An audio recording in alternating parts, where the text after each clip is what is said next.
ओम शांति। 7 दिसंबर 2024 के बाबा के महावाक्य हैं। शिव बाबा कहते, मीठे बच्चे, सारा मदार आधार कर्म पर है। सदा ध्यान रहे कि माया के वशीभूत कोई उल्टा कर्म न हो जिनकी सजा खानी पड़े, क्योंकि कर्म की गति गुह्य है। शिव बाबा कहते, जो भी कर्म करेंगे फल तो जरूर मिलेगा। इसीलिए ध्यान रखना है कि ऐसा कोई कर्म न हो, है ना, माया के वशीभूत होकर मुझे ऐसा कोई कर्म नहीं करना जिसकी मुझे सजा मिले।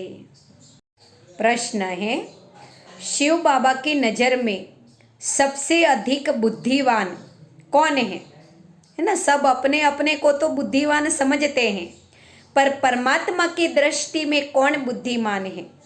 उत्तर, जिनमें पवित्रता की धारणा है वही बुद्धिवान है। और जो पतित हैं, बाबा कहते बुद्धिहीन, लक्ष्मी नारायण को सबसे अधिक बुद्धिवान कहेंगे। तुम बच्चे अभी बुद्धिवान बन रहे हो, पवित्रता ही सबसे मुख्य है। इसीलिए बाबा सावधान करते, बच्चे यह आंखें धोखा न दे दे, इसे संभाल करना। इस पुरानी दुनिया को देखते हुए भी नहीं देखो, नई दुनिया स्वर्ग को याद करो, है ना। बुद्धिमान बनो, जीवन को पवित्र योगी बनाओ। धारणा सार है, शिव बाबा के साथ सदा सच्चा रहना है।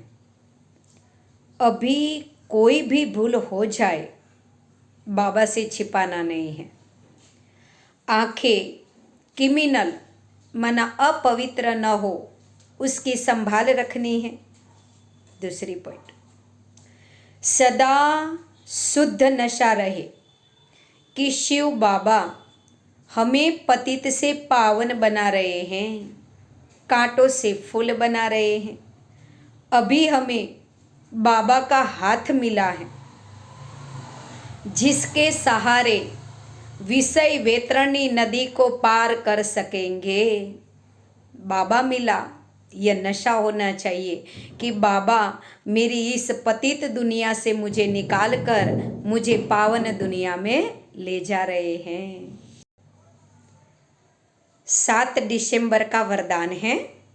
शिव बाबा कहते, पावरफुल ब्रेक द्वारा नेगेटिव को पॉजिटिव में परिवर्तन करने वाले स्वपरिवर्तक भव। कलयुग है, नेगेटिव विचार तो चलेंगे मायावी दुनिया में, पर शिव बाबा कहते आपका इंद्रियों पर इतना कंट्रोल होना चाहिए कि जब भी मन में नेगेटिव चले उसको बाबा की याद से हम पॉजिटिव कर सके, परिवर्तन कर सके। उसे कहते हैं योगी, स्वपरिवर्तक आत्मा। शिव बाबा कहते हैं, जब मन में कोई नेगेटिव विचार चलता है तो उस व्यर्थ विचार की गति बहुत फास्ट होती है। समय, बाबा कहते फास्ट गति के समय पावरफुल ब्रेक लगाकर परिवर्तन करने का अभ्यास चाहिए, नेगेटिव विचार को स्टॉप करने का। वैसे भी जब पहाड़ी पर चलते हैं तो चलने के पहले गाड़ी की ब्रेक चेक करते हैं कि ठीक है या नहीं, तभी गाड़ी पहाड़ी ऊपर ले जा सकेंगे। ऐसे हमें भी हमारा जीवन ऊंचा बनाना है, तो बाबा कहते ब्रेक चेक करो, मन में कोई व्यर्थ तो नहीं चल रहा है ना। नेगेटिव चल रहा है तो उसको पॉजिटिव करना है। तभी तो बाबा कहते स्व परिवर्तन का और विश्व परिवर्तन का कार्य संपन्न कर सकेंगे। स्लोगन है, स्व प्रति, सर्व आत्माओं के प्रति श्रेष्ठ परिवर्तन की शक्ति कार्य में लाने वाले सच्चे कर्म योगी भव। कर्म तो करना ही है, कर्म छोड़कर बैठ नहीं जाना है, पर स्वयं की आत्मा का भी परिवर्तन करना है और आत्माओं का भी परिवर्तन करना है, उसे कहते हैं कर्मयोगी आत्मा, सच्चे सेवाधारी।